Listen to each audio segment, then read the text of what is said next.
the do's and don'ts of glute work. So alignment is extremely important in glute work.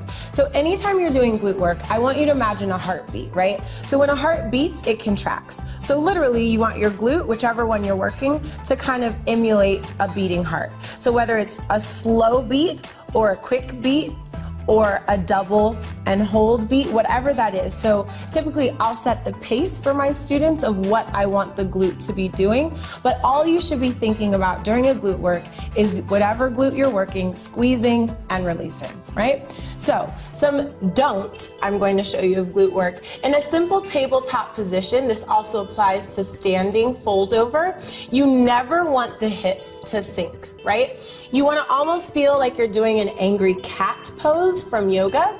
So you're rounding the upper part of the back, spinning the tailbone down and pulling the abdominals in. So when you lengthen the leg and start your work, a lot of times I see the hips and the spine extremely active. That is not good for you because all of the effort is now landing in your back. So anytime the hips move and the belly falls, the work and the pressure is in your low back. So you should never feel low back pain in a bar workout, really in any exercise ever in life. You should not feel low back pain. You should feel the glute activating, heating up, burning, whatever you want to call it.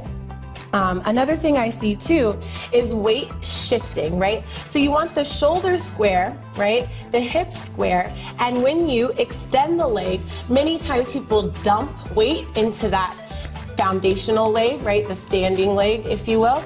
You want to always shift your weight to the lifted side. So ideally, right, the standing leg, hand or arm isn't necessary. So a lot of times I will extend the left leg and extend the right arm, or also place that right arm on my low back, palpating, feeling that my hips are square and my back isn't arched. So those are just a few do's and don'ts of glute work.